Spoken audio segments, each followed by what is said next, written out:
안녕하세요. 저는 평범한 37살 여자입니다. 가끔 일을 마치고 쉬는 시간에 듣기만 했던 채널인데 제가 이렇게 글을 쓰게 될 줄은 정말 상상도 못했네요. 어쩌다 사연을 올리게 되었냐고요? 제가 만난 똥차 중의 똥차, 아주 역대급 똥차를 만난 이야기를 들려드리기 위해서입니다. 얼마나 기가 막힌 일을 겪었는지 지금부터 이야기를 들려드릴게요. 잘 들어주세요. 대표님, 여기 이번 레깅스 디자인 시안이요. 저는 10명 정도의 직원을 두고 있는 신규 스포츠웨어 브랜드 CEO입니다. 대기업 수준은 아니어도 꽤 여유 있는 수입을 벌어들이고 있어요. 다만 회사를 이 정도의 수준까지 올리기 위해 일에 미친 듯이 살다 보니 연애와는 담을 쌓고 살 수밖에 없었죠. 송진, 이번 주말 알지? 꼭 나가는 거다. 알았다니까. 네가 하도 바빠야지. 이번엔 꼭 나가. 제발 너도 시집 좀 가라. 네네, 알았네요. 그러다 친구의 권유로 소개팅을 하게 되었어요. 친구 동료의 지인을 말입니다. 자기 체면도 있으니 꼭 나가달라고 신신당부를 하는 친구 때문에 무조건 나가야 하는 자리였죠. 사실 당시까지만 해도 저는 연애며 결혼 생각은 전혀 없었어요. 한참 사업을 성장시키는데 몰두해 있었거든요. 안녕하세요. 김지호라고 합니다. 안녕하세요. 송지인이에요. 소개팅남의 첫인상은 매우 좋았어요. 그 사람 눈에도 제가 괜찮아 보였는지 저희 두 사람은 1개월가량의 썸관계를 지나 연인으로 발전하게 되었죠. 그렇게 시작하게 된 연애가 2년이 지났고 저희는 결혼을 약속하게 되었어요. 남자친구의 어머님을 처음 뵙던 날, 생각과 달리 꽤 많이 떨리더라고요. 투자자들 앞에서도 당당히 제품을 소개했던 저였는데 그날은 정말 달리기 하기 직전의 상태처럼 혀끝이 바싹 마를 정도로 긴장이 되었습니다. 나 어때? 너무 나이 들어 보이지 않아? 사실 제가 가장 걸렸던 건 남자친구와 저의 나이 차이 때문이었어요. 에이, 이 누나가 또 이러네. 자기야, 진짜 괜찮아. 충분히 예뻐. 얼른 들어가자. 네, 제가 남자친구보다 연상이었습니다. 그것도 5살 연상이요. 사랑에 있어서 나이는 숫자에 불과하다라는 말 너무너무 잘 알고 있지만 막상 제 일이 되니 그게 쉽지는 않았어요. 애써 긴장감을 털어내고 미리 예약해둔 식당 안으로 발을 들여놓는데 이거 쉽지 않겠다는 예감이 저를 감쌌어요. 그리고 그것은 현실이 되었습니다. 엄마, 이모도 와 있었네? 분명 남자친구의 어머니만 뵙는 자리인 줄 알았는데 이모님까지 나와 계셨죠. 남자친구의 어머님이 일찍 돌아가셔서 어머님이 혼자 키우셨거든요. 어머님이 바쁘실 때마다 이모님이 돌봐주셔서 자기한테 이모는 키워준 엄마나 다름이 없다고 같이 나온 거라고 하였습니다.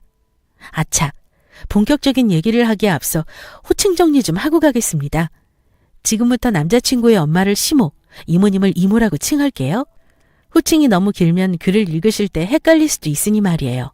그럼 이야기를 다시 시작하겠습니다. 남자친구의 이모는 저를 보며 불편한 건 아니냐고 물었어요.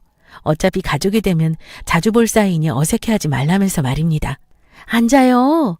지호가 결혼하고 싶은 사람이 있다길래 나도 궁금해서 나왔는데 불편한 건 아니죠? 뭐 어차피 자주 볼 건데 뭐. 안 그래? 참네. 그럼 저기서 네 불편해요 라고 할 사람이 몇이나 되겠어요? 전혀 아니라며 생글생글 미소까지 지어 보였습니다. 이래저래 인사를 하고 음식을 먹으며 이런저런 얘기를 나누기 시작한 지 얼마나 지났을까요? 남자친구의 어머님과 이모님은 저를 본격적으로 취조하기 시작했습니다. 둘의 역할 분배가 아주 잘 되어 있더라고요. 시모가 저한테 질문을 하면서 옆에서 이모라는 사람이 제 답변 내용을 듣고는 메모지에 적었죠. 정말로 무슨 취조받으러 온 줄 알았습니다. 가족관계는? 부모님은 직업이 어떻게 되시나? 형제는? 뭐 다행히도 저런 기본적인 질문은 잘 넘어갔으나 가장 중요한 게 남아있었죠. 나이는 어떻게 된다고 했더라? 내가 기억이 잘 안 나서. 참네, 기억이 안 나긴요. 저 질문을 할 때 시모와 이모라는 사람의 표정은 이미 다 알고 있다. 나는 얘가 나이 많은 게 마음에 안 든다. 이 표정이었죠. 네, 지호 씨보다 5살 많습니다. 에이, 엄마, 요즘 나이 차이 아무 상관없는 거 알지? 지인이랑 나는 나이 이런 거 전혀 신경 안 써. 그나마 남편이 나름 눈치 있게 잘 커버를 하더라고요. 그래도 시모는 질문 공세를 그치지 않았습니다. 그런데 그럼 노산 아닌가? 노산이 애한테 안 좋을 텐데. 나는 우리 지호 한 명이라 대는 꼭 이었으면 좋겠거든요. 아, 저 노산이라는 말에서부터 슬슬 저도 열이 오르기 시작했습니다. 마치 취조하듯이 질문을 하는 것도 마음에 안 들었는데 나이 가지고 그것도 저를 마치 애 낳는 기계로 대하듯 말하는 태도에 짜증이 나기 시작했거든요. 그 나이면 노산 아니냐, 애 돌볼 체력은 되겠냐 이러면서 말입니다. 어머니, 말씀 중에 죄송하지만 저는 아이가 생기면 낳겠지만 굳이 계획까지 하면서 아이를 낳을 생각은 없습니다. 미리 말씀드리는 게 나중을 생각해서 좋을 것 같아서요. 아니, 결혼을 하면 당연히 애를 낳아야지. 안 생기면 시술이라도 해서 낳아야지. 하여간 요즘 애들은 너무 무책임해. 안 그래 언니? 아니, 대를 이을 생각을 해야지. 무슨 자기들 사는 게 어떻고 저떻고. 아유, 나는 무조건 손주는 있어야 하는데. 지인 씨, 뭐 혹시 일 때문에 그러는 거야? 일 잘릴까 봐? 그러게, 뭐 복직 같은 거야 나중에 하면 되는 거지. 그러고 보니 직업을 못 들었네. 직장이 어떻게 되나? 네, 의류업체 격리 일 하고 있습니다. 와, 격리직을 하고 있다고 얘기하는 순간 시모랑 이모는 어이가 없다는 듯 한숨을 쉬고 콧방귀까지 껴댔습니다. 격리? 네, 격리요. 왜 사업을 운영하고 있다고 얘기하지 않았냐고요? 제가 이전에도 몇 번 대인 적이 있었거든요. 소개팅을 하기도 했었고 연애 경험도 있었죠. 그럴 때마다 제 직업이나 경제 능력에 대한 것만 보고 접근하는 사람들이 많았어요. 여러 번 대인 후 다짐한 것이 혼인신고 도장을 찍고 나서 내 남편이 될 사람한테만, 그때 나의 직업과 사업체를 공개하자였죠. 그래서 남자친구에게도 시모와 이모한테도 전혀 얘기를 하지 않았습니다. 아니, 우리 지호야 대기업 직원이고 앞으로 승진할 일만 남았다만 그 나이에 격리직이면 그만둘 때까지 계속 그 자리 아닌가? 아니, 기분 나쁘게 듣지는 말고요. 결혼은 현실이니까. 시모는 애써 웃으며 얘기를 하긴 하는데 말로 안 했다 뿐이지 표정으로는 이미 이 결혼은 반대라는 것을 온몸으로 표현하고 있었죠.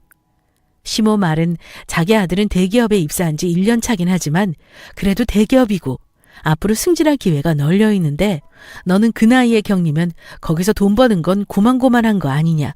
나이도 많고 능력도 그저 그런데 우리 아들이 아깝다. 이런 이야기를 빙빙 돌려서 했습니다. 지인 씨, 아니 우리 지호보다 나이가 많은 거지. 나한텐 딸뻘이니까 말 쉽게 할게. 지인아, 솔직히 네가 생각해도 이 결혼은 우리 지호가 너무 손해보는 거 아니니? 우리 그냥 솔직히 얘기하자. 결혼한다 치자. 너는 우리 지호한테 뭘 줄 수 있는 거야? 아니, 내가 나이가 어린 것도 아니고 직장이 번듯한 것도 아닌 것 같고 노산에다가, 아니 난 좀 그렇다. 아이고, 명자 언니. 아무리 속상해도 그렇지 처음 보는 자리인데. 지인아, 너무 마음 쓰지 말고. 네 시어머니 될 사람한테 자식이라곤 지호 딸랑 하나잖니. 그래서 아까워서 그런 거야. 네가 이해해라. 뭐 직업적인 부분이야 제가 사실대로 얘기하지 않은 거니 상관없었거든요. 그런데 자꾸 나이를 가지고 얘기하는데 그건 못 참겠더군요. 심지어 이모라는 사람은 나름대로 제 마음이 상할까 봐 거둔다고 얘기를 하긴 하는데 거의 불난 집에 불 붙이는 꼴이었습니다. 어머니, 이건 저도 좀 그렇네요. 한참 가만히 듣고 있던 제가 입을 열자 시모랑 이모는 눈이 동그래져서는 저를 바라보더군요. 입을 다물고 눈치나 보고 있던 남자친구도 말입니다. 저도 저희 어머니 뻘이시니까 말씀드릴게요. 어머니, 아마 지호 씨가 평생 여자랑 결혼 한번 못하게 되는 거면 그건 어머님 탓이 반 이상은 차지할 것 같아요. 뭐? 어머, 언니 얘 지금 뭐라고 하는 거야? 어머님도 저 딸이라고 생각해서 말씀해 주셨으니까 저도 말씀드리는 거라니까요. 저는 조곤조곤 제 할 말을 다 했습니다. 이 결혼으로 제가 지호 씨한테 뭘 줄 수 있냐고요? 글쎄요. 그건 저도 결혼을 해봐야 알 것 같은데요. 어머니, 대기업 들어간 거 그거 지호 씨가 노력해서 들어간 건데 그걸 가지고 어머니가 장사를 하시면 어떡해요. 그리고 자꾸 노산노산 하시는데 계산해보니까 어머님도 제 나이 정도에 지호 씨 낳으신 거 아니세요? 어머니 말씀대로라면 지호 씨 지금 거의 바보처럼 침만 흘리고 있어야 하는 거 아니에요?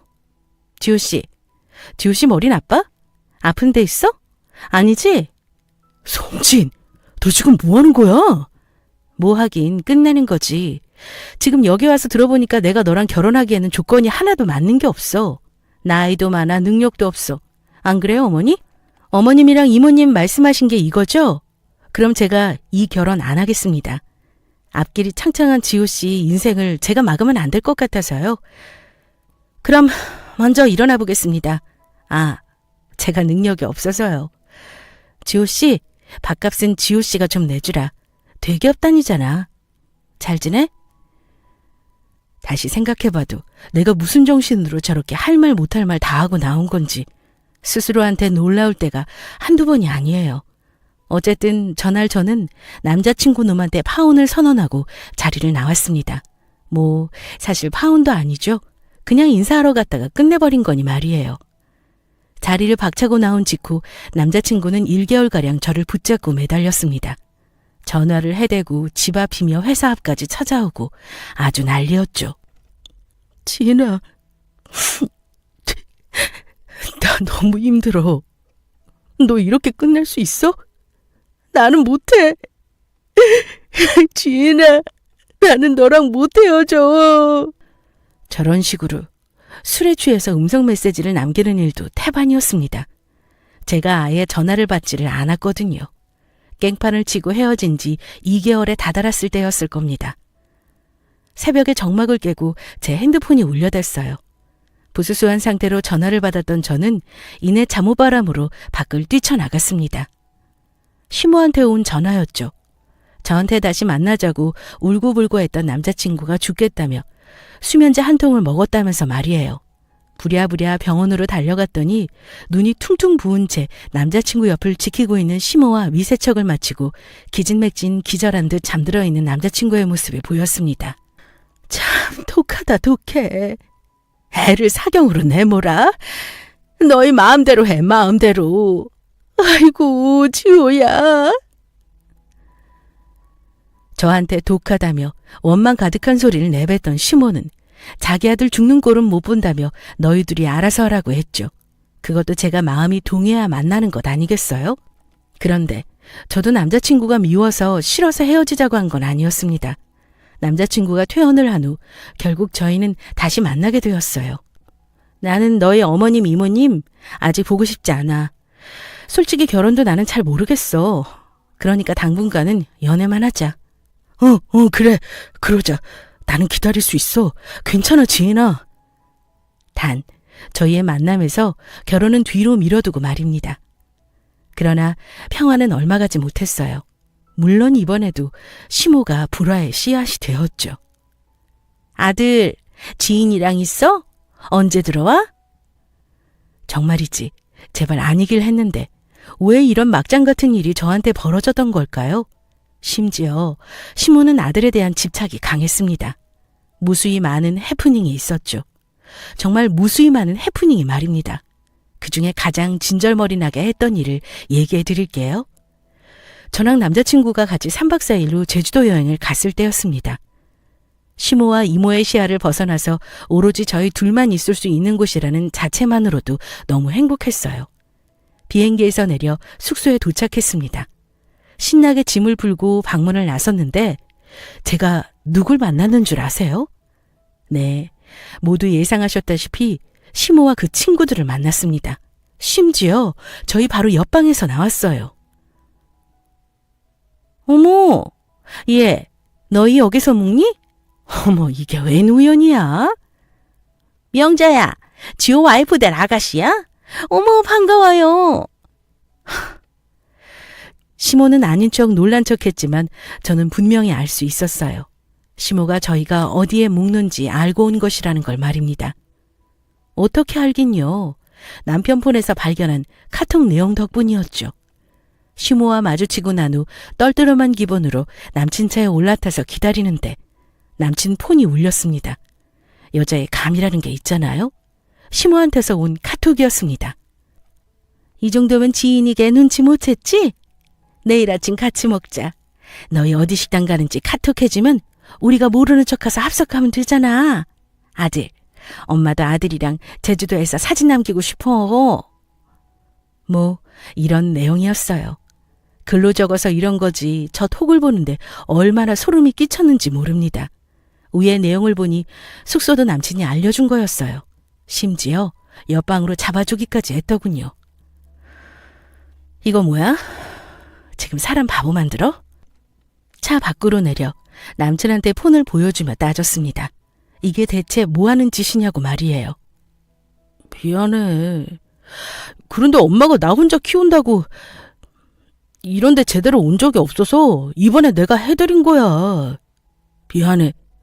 이번이 마지막이라고 생각하고 딱 한 번만 자기가 넘어가 주라.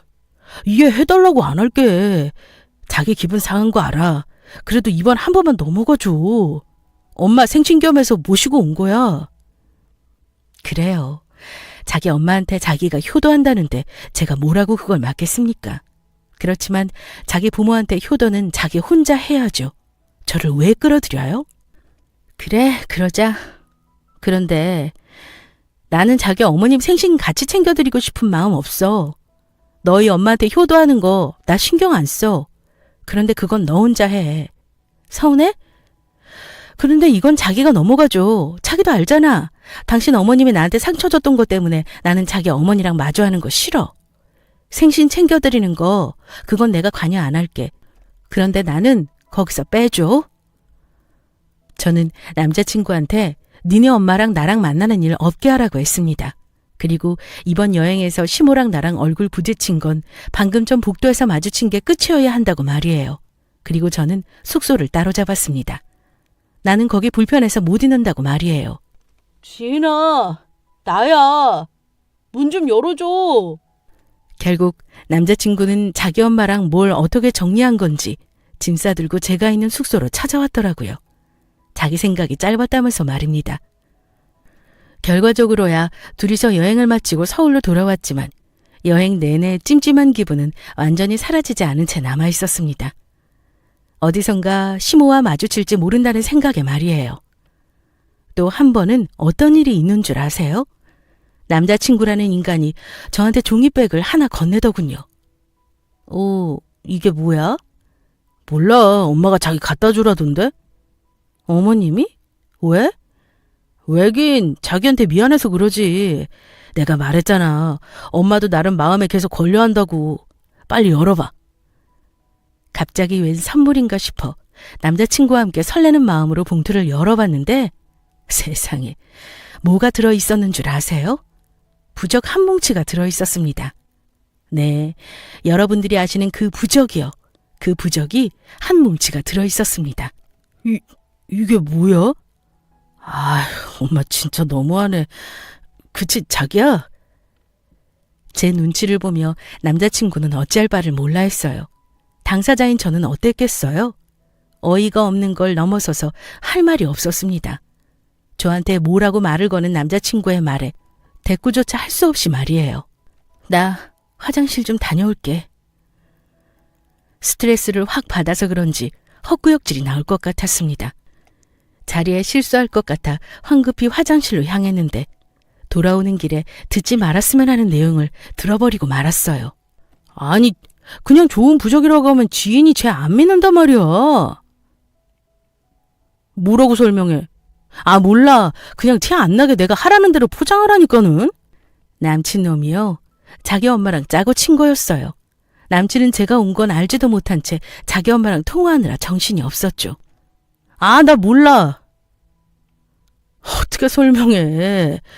쟤 화나면 진짜 얄짤 없단 말이야. 그래도 줘. 승희 이모가 있지? 승희 이모가 하는 말이 너랑 지인이 걔 궁합 보더니 여자가 너무 세서 못 쓴다고 하는데 어떻게 그럼? 네 복이랑 이런 거를 지인이 걔가 다 가져간다잖아. 너희들이 계속 만나려면 지인이 그 계집에 길을 좀 꺾어놔야 한대. 그거 속옷이랑 이불, 가방, 신발장, 머리맡 이런 데에 싹 붙여두라고 해. 알았지? 좋은 부적이라고 하고. 엄마 지금 너희 있는데 근처에서 모임하고 있으니까 이따 데리러 와라. 통화 음량이 커서 수화기 너머로 시모가 하는 소리를 다 들을 수 있었던 저는 시모의 대답을 듣고 기가 차서 뒤에서 한참 멍하게 서 있었습니다. 그러다 이내 번뜩하고 뇌리에 생각이 하나 스쳤죠. 자기야, 어머니한테 너무 감사해서 어쩌지? 선물이라도 보내드려야 하는 거 아닌가? 혹시 어머니 지금 어디 계셔? 모시고 백화점이라도 가자. 저는 남친놈을 앞세워서 시모가 있는 곳으로 향했습니다. 동창회 모임을 한다며 저희가 있는 근처 식당에 있더군요. 자기 먼저 들어가 있어. 나 화장 좀 고치고. 그래도 예쁘게 보여야지. 나 처음 뵙는 분들인데. 이그 충분히 예쁘다니까. 알았어. 얼른 들어와. 어쩌면 사람이 그렇게 뻔뻔한지. 그 엄마의 그 아들이라고 남친놈도 그 검은 속내를 숨긴 채 저한테 아무렇지도 않게 웃어 보이며 휙 들어가더라고요. 저는 어떻게든 그 두 모자에게 개망신을 주고 싶었죠. 저는 밖에서 복수를 계획했습니다. 복수 앞에선 쪽팔림이고 뭐고 없더라고요. 안녕하세요, 어머니. 시모와 남친놈은 제 모습을 보자마자 경악했습니다. 시모의 친구들도 말이에요. 왜냐고요? 제가 시모가 준 부적을 가슴팍에 떡하니 붙이고 들어갔거든요. 아예 개망신을 줘버릴 작정으로 말이죠. 시모 친구들은 저를 보며 수군거리고 남친놈과 시모는 저를 끌고 나가려고 아등바등 난리였습니다. 자기야, 왜 그래? 처음 뵙는데 인사 제대로 드리고 같이 식사도 하고 가야지. 우리 밥도 아직 안 먹었잖아. 저희 밥 먹어도 되죠?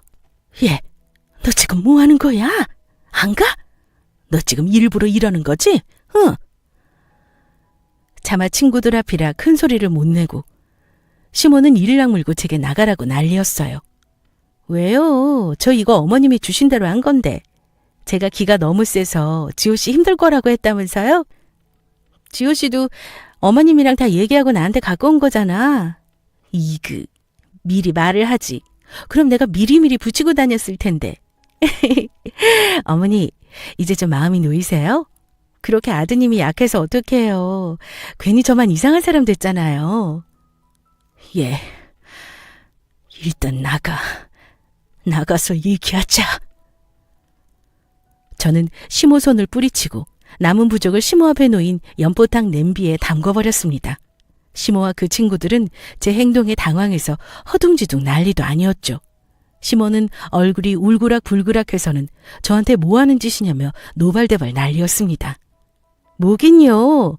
기센 년이 승질 부리는 거죠. 뭐 길을 꺾어요? 뭐? 얘가 지금 뭐라고 하는 거야? 너 당장 사과 안 해? 사과는 당신이 해야지. 시대가 어느 시대인데 부적을 가지고 사람을 저주하려고 하냐? 그게 지금 말이 되는 행동이냐? 그거를 아들 시켜가지고 들려보내냐? 저는 시모 친구들 앞에서 시모한테 면박이란 면박을 다 주었습니다. 솔직히 그럴만하지 않나요? 야, 저거 국 잘 끓으면 잘 저어서 네가 마셔. 그럼 네가 내 기 가져가는 거 아니야? 너희 엄마가 너 살려보겠다고 비싼 돈 줘서 지은 걸 텐데 네가 꼭 다 먹어. 알았지? 나 먼저 간다. 너희 엄마랑 데이트 잘하다가 들어가. 식당을 나서면서 얼마나 통쾌했는지 모릅니다. 쪽팔린 거요? 그런 것도 없었어요. 두 모자가 지은 썩은 표정을 여러분도 보셨어야 했는데 정말 가관이었습니다. 진아, 잠깐만 내 얘기 좀 들어봐. 왜? 너희 엄마가 나 붙잡아 오래? 아니면 뭐 부적이라도 더 붙이게? 나는 너랑 할 말 없어. 그리고 너희 엄마한테 전해. 나한테 정말 사과할 생각이 있으면 직접 사과하시라고. 남자친구는 헐레벌떡 저를 쫓아나왔어요. 남친놈이 자기네 엄마가 진짜 미안해한다 이러면서 말 같지도 않은 소리를 하길래 사과할 거면 직접 사과하라고 전하라고 했습니다. 질적거리면서 매달리더라고요. 자기 얘기를 좀 들어보라고 말이죠. 얘기를 듣는다고 뭐가 달라지나요? 너희 엄마랑 와서 나한테 직접 사과하던가 헤어지던가 하라고 했습니다. 자기도 자존심이 상했는지 본심이 튀어나오더군요. 야, 송진! 너 네가 이러니까 엄마가 부적을 받아오지. 뭐라고? 솔직히 맞잖아. 나 주변에서 내 나이대 애들 소개시켜준다고 소개받아 오라는 연락 진짜 많이 오는 거 알아? 직장도 나랑 비슷한 그런 애들. 그래도 나는 네가 있으니까 그거 다 싫다고 거절한다고. 그럼 너도 나한테 어느 정도는 좀 맞춰줘야 하는 거 아니야? 자기 주변 사람들이 그렇게 소개팅을 권유한다고 하더군요.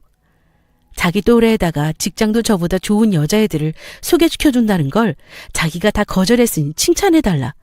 너도 나한테 어느 정도는 수그려야 한다. 이런 뜻이었겠죠? 어린애도 아니고 자기가 하는 것 좀 알아달라고 징징거리는 꼴이 정말 밉살맞아 보였습니다. 있는 힘껏 그 자식 정강이를 걷어차버렸어요. 아! 너 진짜 왜 이래? 왜 이래? 너야말로 애가 왜 이러니? 너 생각이라는 게 있긴 한 거야? 그리고 누가 너한테 나 만나달라고 붙잡았어? 그렇게 네 또래 능력 좋은 여자애들 만나고 싶으면 만나. 나도 아쉬운 거 없으니까. 알았어? 어휴, 미안하다. 나이 많은 여자라서? 마음 같아서는 한 대 더 걷어차고 싶었지만 그것도 사치다라는 생각이 들어 제 갈 길 가버렸습니다. 뒤에서 저를 부르고 난리를 치긴 했는데 그런 거에 일일이 반응하고 싶지도 않았거든요. 다음 날 출근해 있는 저에게 익숙한 번호로 전화가 걸려왔습니다. 여보세요? 예, 너 잠깐 나 좀 보자. 나 지원의 회사 앞이다. 너희 회사도 이 근처라며? 잠깐 나와. 시모한테 걸려온 전화였죠. 잠깐 얼굴 좀 보자고 말입니다. 아마 남친놈이 자기 엄마한테 저희 회사를 알려주면서 가보라고 했겠죠? 제가 헤어지자고 할까 봐서 말이에요. 저는 할 말 있으면 회사로 오시라고 했습니다. 왜냐고요? 그 여자가 저를 자기 아들보다 능력 없는 여자라고 무시했던 게 생각이 나서였어요. 직접 보고도 나한테 그전처럼 대할 수 있는지 궁금해서 말입니다. 대표님, 지인분이라고 오셨는데요. 얼마 지나지 않아 시모가 등장했습니다. 이게 무슨 상황인가 싶은 표정으로 직원의 안내를 받아 들어오더라고요. 예, 대표라니 이게 무슨 소리냐? 무슨 소리긴요. 제가 대표니까 대표라고 하는 거죠. 뭐? 아니 너 격리일인가 뭔가 그거 한다고 했잖아. 네, 제가 대표 겸 격리일도 같이 하고 있어요. 그게 문제가 되나요? 시모는 수치심인지 놀라움 때문인지 파르르 떨더군요. 정말 정확히 말할 수 있습니다. 시모는 저 대화가 시작된 그 순간부터 돌변하기 시작했어요. 어떻게 돌변했냐고요? 지금도 헛웃음이 나네요. 세상에서 가장 인자한 예비 시모로 말입니다. 정말 신사임당인 줄 알았네요. 사무실 내부를 구석구석 둘러보며 책상에 있는 제 명패를 한 번 보고 또 한 번 보며 제가 진짜 대표가 맞는지 확인했습니다. 어머, 얘, 너 진짜 대표 맞네? 어머, 너 젊은 애가 여자 혼자서 이렇게 한 거야? 너 대단하다. 아유, 얼마나 고생이 많았어 그래. 웃기죠. 사람 태도가 저렇게 순식간에 바뀐다니 말이에요. 혹시나 했지만 역시나 한 반응이었죠. 그런 시모의 모습을 보는데 참 가엾더라고요. 사람을 만나는데 돈에 움직이니 말입니다. 어머니, 제가 다음 일정이 있어서요. 하실 말씀이 뭐세요? 어? 아니, 별거 없었어. 아유, 내가 눈치가 없었네. 바쁠 텐데 내가 와가지고. 얼른 이래. 저녁에 집에 와서 밥이나 같이 먹자고 얘기하려고 온 거야. 내가 아가 너한테 너무 무리하게 군 것 같아서 얘. 내가 미안하다. 혹시 마음 상한 거 있으면 마음 풀어. 어? 얼른 이래. 나갈게. 이따 저녁에 보자. 저한테 아가라고 부르질 않나. 저는 제가 예비 시모를 본 이후로 저렇게까지 저한테 많이 웃어주는 거 처음 봤었어요. 분명 지난번 일에 대해 따지러 온 거였을 텐데 제가 회사 대표라는 걸 알고 난 후 태도를 싹 바꿔먹은 거였죠. 그래, 내가 받은 그대로 복수해주고 끝내마 라는 심정으로 저녁 초대에 응했습니다. 남친놈도 그새 자기 엄마한테 얘기를 들은 건지 태도가 싹 바뀌더군요. 지인아, 연애 시절 내내 한 번도 저를 회사 앞으로 데리러 온 적 없던 사람이었거든요. 서로 회사 사람들 마주치면 불편하니까 퇴근하고 어디 카페에서 만나자, 어디 식당에서 만나자 이런 식으로 장소를 정해서 만났었습니다. 그런데 웬걸, 시모가 다녀간 바로 그날 당일 남친이라는 인간이 꽃다발까지 손수 들고 회사 앞에서 저를 기다리고 있었어요. 집으로 가는 내내 쫑알쫑알 아주 꿀이 뚝뚝 떨어지더라고요. 엄마, 우리 왔어. 아이고, 지인이 왔니? 고생했네. 얼른 들어와. 어머, 우리 조카 며느리 왔네. 오랜만이네. 그렇지? 여기는 우리 아들. 안녕하세요. 지호형 이종사촌 동생이에요. 손민혁이라고 합니다. 형수라고 불러도 되죠? 형수 반가워요. 남자친구놈 집에 들어서는데 시모에다가 이모, 그리고 이모의 아들까지 버선발로 뛰쳐나와 저를 마중하더라고요. 세상 환하게 웃으면서 말입니다. 그 모습을 보고 있자니 한편으론 씁쓸하더라고요. 사람 마음보다 돈이 먼저구나 하고 말이죠. 하지만 복수에 있어서 감정은 사치 아니겠어요? 밀려드는 씁쓸함을 무시하고 식탁에 앉았습니다. 온갖 음식이 식탁을 가득 채워놓고 있었어요. 무슨 동네 잔칫날만큼 말입니다. 남편이 입에 맞냐 어쩌냐 이것 좀 더 먹어라. 그 집 식구들은 저라는 사람 하나 비위 맞추겠다고 난리였죠. 아, 어머니, 이거요. 빈손으로 오기 뭐해서. 저는 시모한테 종이봉투 하나를 내밀었습니다. 시모는 제가 건넨 종이봉투를 열기 전부터 온갖 설레발을 쳤죠. 어머, 얘는 빈손으로 와도 되는데 가족들 사이끼리 뭘 이런 걸 굳이 챙겨. 어머, 이게 뭘까나? 어머, 내 말이 맞지? 지인이 애가 사람 괜찮다니까 그래. 어머, 그러게나 말이다. 얼른 열어봐. 궁금해 죽겠네. 저를 제외한 그 집안 식구들 모두가 그 봉투에는 뭐가 들었을지, 자기 것은 없는지 기대에 가득 차 있었어요. 하지만 그 기대는 금세 무너졌죠.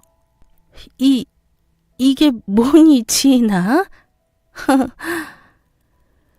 시모는 봉투를 열어 안을 확인하고는 얼굴이 울그락불그락해졌어요. 안에 뭐가 들어있었냐고요? 부적이에요, 어머니. 어머니 말씀처럼 아무리 세상이 변했어도 사주랑 궁합은 무시할 수 없는 것 같아서 저도 지호 씨한테 물어봐서 어머니랑 제 궁합도 봤거든요. 가족이 될 사이인데 서로 합은 잘 맞는지 봐야 하잖아요. 진아, 장난이 너무 심했다. 엄마 놀란 것 좀 봐. 남친놈은 이상한 분위기를 어떻게든 수습하려고 되도 않는 농담을 던졌죠. 어?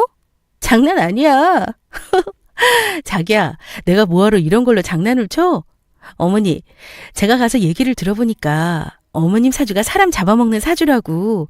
저도 센데 어머님도 세서 둘 중 하나는 좀 기를 눌러놔야 한다고 하더라고요. 저는 지난번에 어머님이 주신 부적으로 많이 눌린 것 같아서 이번에는 어머님 걸로 해봤어요. 저 때 제가 얼마나 고소했는 줄 몰라요. 시모랑 이모는 얼굴이 울그락불그락해서 화를 간신히 참고 있었고요. 남친놈이랑 그 사촌 동생이라는 사람은 이게 무슨 상황인가 어벙벙해 하는 꼴이 너무 속이 시원했습니다. 그런데도 그 사람들 부들부들 떨면서도 제 비위를 다 맞추더군요. 어머니, 이모님, 너무 잘 먹었습니다.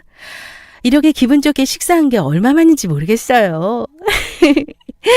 이만 가보겠습니다. 아, 어머니, 그 부적 말이에요. 속옷이랑 어머니 침대, 화장실, 신발장엔 꼭 붙이셔야 해요. 지호씨, 나 갈게. 안 나와도 돼. 시모는 알았다고 하며 웃는데 저를 보았습니다. 시모는 손이 부들부들 떨리는 걸 말이에요. 아니야, 내가 데려다 줄게. 가자, 지인아. 남편놈은 저를 데려다 주겠다며 함께 밖을 나섰죠. 지인아, 너 아직도 마음에 담아두고 있는 거야? 응? 뭐가? 남편놈은 자기 엄마가 부적 가지고 저한테 한 일을 마음에 담아두고 일부러 그런 것 아니냐며 이야기했습니다. 웬일로 눈치가 있더라고요. 뭐? 자기야, 무슨 소리 하는 거야? 나 그런 거 마음에 안 담아도. 아니, 생각해보니까 궁합 이런 거 무시 못하는 것 같아서 나도 진지하게 구한 건데. 왜? 자기 기분 나빴던 거야? 아니, 자기 마음이 그랬다고 해도 오늘 자리가 자리인데 엄마가 많이 무안하셨을 것 같아서 그랬지. 그런 거 아닌데. 자기가 아직 어려서 잘 모르나 보다. 나 거래처 대표들 다 내 또래 남자들인데 걔네들이랑 상의해서 오늘 선물도 준비한 거였거든. 자기가 이해를 못하는 것 같아서 좀 그렇다. 이게 세대 차이인가? 남편 놈한테도 갚을 게 남아있었잖아요. 저도 지난번에 그 자식이 저한테 한 말 그대로 했어요. 내 주변에는 내 나이 또래에 사업 크게 하는 남자애들이 많다. 걔네한테 조언을 구해서 준비한 건데 너랑 나랑 사는 세계가 좀 다른 것 같다 이러면서 말입니다. 꼴에 자존심은 있는 건지 자기도 다 이해한다면서 큰 소리 치더군요. 그 뒤로 한동안은 제가 누굴 만난다거나 미팅한다고 할 때마다 누구누구 있는 거냐, 남자만 있냐 이런 걸 꼬치꼬치 캐물었습니다. 그럴 때마다 저는 일하는 중이니 방해하지 말라며 연락을 끊어버리기 일쑤였죠. 제 돈이 좋았던 건지 아니면 정말 제가 좋았던 건지 남친은 굴하지 않고 계속 저에게 결혼을 닥달했습니다. 시모도 말이에요. 아가 바쁘니? 아니요, 지금 괜찮아요. 무슨 일이세요? 아니 나 지훈의 회사에 왔다가 너랑 밥이나 같이 먹을까 해서 시간 되면 같이 점심이나 먹자. 그 후로 시모는 저희 회사 근처를 찾아오는 일이 잦아졌어요. 갑자기 점심을 먹자, 커피나 한잔하자 이런 빌미로 말입니다. 너희 식은 언제 올릴 생각이니? 시모의 목적은 딱 하나였어요. 저와 자기 아들의 결혼을 진행시키는 것, 그것뿐이었습니다. 저희가 아직 얘기를 정확히 하지 않아서요. 갑자기 왜 그러세요? 아니 나는 너희가 어차피 결혼할 거면 빨리 식을 올리면 좋으니까. 아예. 그리고 이거는 지호랑은 얘기 안 한 거긴 한데 너희 어차피 식 올려서 같이 살 거면 지호 걔를 너희 회사로 옮기라고 할까 봐. 와, 정말 시모라는 여자 돈에 움직이는 여자더라고요. 저한테 자기 아들을 제 회사에 공동대표나 뭐 그런 거로 취직시켜서 같이 일하는 게 어떻겠냐고 했습니다. 아니, 혼자보다 둘이 하는 게 더 사업도 커질 테고 너도 알다시피 지호 걔가 머리가 좀 좋아? 너희 둘이 하면 내 사업도 더 커질 것 아니야. 그럼 제가 지호 씨랑 얘기를 좀 해볼게요, 어머니. 그건 저한테도 좀 중요한 문제라서요. 어머, 그래. 아유, 그래도 네가 사업하는 사람이라 머리가 좀 빨리 돈다, 그치? 아이, 그래서 말인데 지난번에 봤던 민혁이 있지, 지호 이종사촌. 걔도 이제 대학 졸업반인데 얘가 너희 회사를 알고 있더라. 아니 뭐 다른 뜻은 아니고 뭐 요즘 인턴 이런 거 있다며 그거 한번 써보라고 하려고 하는데, 응? 욕심도 많죠? 딱 봐도 알 수 있었어요. 그 집안 식구들 저한테 빨대 꽂으려고 한다는 걸 말입니다. 일단 알겠다고 하고 시모를 돌려보냈어요. 이제 슬슬 끝내야 하는데 어떻게 크게 한번 복수를 하고 끝내야 하나 고민했죠. 그날 저녁에는 퇴근 후에 남편 놈이 같이 밥을 먹으러 가자고 한 날이었는데 아휴, 너무 꼴보기 싫었어요. 자기야, 나 오늘 야근 데리러 못 가서 미안. 저녁 맛있게 먹고 들어가요. 남친한테서 온 문자였어요. 타이밍 좋게 먼저 약속을 파토내더라고요. 그래서 옳다구나 하고 저도 오랜만에 친구들을 만나서 술이나 한잔 했습니다. 신이 돕는다는 걸 이럴 때 쓰는 말일까요? 저는 친구들과 찾은 술집에서 남친놈과 그 사촌 동생을 목격했습니다. 정확히 얘기하자면 저와 친구들이 있던 뒷자리에 그 친구들이 자리를 잡았죠. 칸막이로 나뉘어져 있어서 들여다보지 않는 이상 얼굴을 볼 수는 없는 구도인지라 그 인간들 제가 앞 테이블에 있다는 걸 상상도 못했을 겁니다. 야, 저기 뒤에 네 남자친구 아니야? 친구랑 온 건가? 제 친구가 먼저 발견한 거였어요. 저의 상황을 알고 있던 친구라 그냥 다른 자리로 옮기려던 찰나에 제가 그 인간들 대화를 듣게 되었고 저와 친구는 그대로 다시 자리에 앉을 수밖에 없었습니다. 대화 내용이 뭐였는 줄 아세요? 아, 송지인 진짜. 야, 너 이번에 무조건 들어가면 송지인 걔 약 좀 만들어야 돼. 알았지? 알았다니까 형. 걱정 마. 와, 그런데 그 여자 진짜 장난 아니더라. 기가, 어휴. 그러니까 네가 약점을 제대로 만들어서 증거를 잡아야 돼. 야, 우리 진짜 잘해보자. 어? 집안 일으켜 보자고. 지금도 손이 부들부들 떨리는데 그 인간들 계획이 뭐였는 줄 아시나요? 시모가 저희 회사에 인턴에 좀 꽂아달라고 했던 그 조카 있죠? 그 조카를 저희 회사에 들어오게 해서 저랑 남친놈 결혼 전까지 저를 꿰어내가지고는 바람핀 증거를 만들자는 거였어요. 정말 미친 거 아닙니까? 그거 증거 사진이나 이런 거 딱 갖고 있다가 혼인신고하고 내가 그 회사 공동대표나 뭐 이런 거 지분 있는 걸로 슬쩍 걸쳐놓고 몇 개월 있다가 그 사진 딱 터트리는 거지. 그럼 임마 형한테 위자료가 얼마나 떨어지겠냐고. 그 회사도 나한테 넘어올걸? 형 대박이다. 아니 이모랑 형은 그런 생각은 대체 어떻게 한 거야? 미쳤다 미쳤어. 이거 진짜 잘 말하면 대박이겠는데? 친구와 저는 그 인간들의 대화를 들으며 소름이 끼쳤습니다. 야 송지인, 너 정신 차리고 일단 저거 녹음해. 제가 신이 도왔다고 했죠? 그날 저랑 같이 술을 마시던 친구, 직업이 변호사입니다. 녹음하라는 친구의 얘기에 저도 정신이 번쩍 들어 최대한 가까이 휴대폰을 대서 그 인간들 대화를 녹음했죠. 증거는 뭐가 됐든 확실해야 효력이 있는 거니까 말이에요. 친구 덕분에 정신줄 잡고 정말 철저한 복수 계획을 실행했습니다. 저도 가만히 있을 순 없었죠. 그주 주말 저는 남편놈과 시모를 찾아갔습니다. 어머니, 지난번에 말씀하셨던 지호씨 공동대표 얘기 말이에요. 그래. 생각은 좀 해봤니? 시모는 제가 던진 미끼를 덥석 물더군요. 남편놈도 말입니다. 뭐야, 둘이 나 몰래 만났어? 무슨 얘기한 건데? 모르는 척 하기는 모자 둘이서 짜놓고 아주 가증스러웠습니다. 어머님이랑 얘기 좀 했어. 어머니, 저도 그게 나을 것 같아요.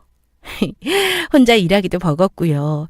아무래도 일 진행 상황을 알려면 지호 씨가 결혼 전부터 이랬으면 하는데. 지호 씨, 자기 생각은 어때? 나야 좋지. 나도 자기 혼자 그 큰일을 해내는 거 보는 게 안쓰럽기도 했고 내가 도와줄게. 어머, 너무 잘 됐다. 그래, 너희들이 잘 진행해봐. 아유, 너무 보기 좋다 정말. 그러게요.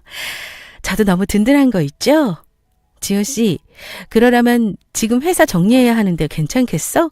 나는 이왕 하는 거 좀 빨리 했으면 좋겠는데. 어머, 얘 당연히 정리해버려야지. 안 그래 아들? 그럼 걱정하지 마 자기야. 내가 내일 당장 가서 사직서 낼게. 우리 잘해보자. 자기는 나만 믿으면 돼. 모든 게 제 계획대로 척척 진행되었습니다. 남편놈은 정말 회사에 사직서를 냈어요. 온갖 허세가 들어서는 리스로 외제차까지 계약했다고 하더라고요. 남편놈이 사표를 낸 그 주 주말, 저는 남친놈과 그 집 식구들에게 식사를 대접하고 싶다는 핑계로 자리를 마련했습니다. 물론 그 자리에는 제 변호사 친구도 함께 동석했죠.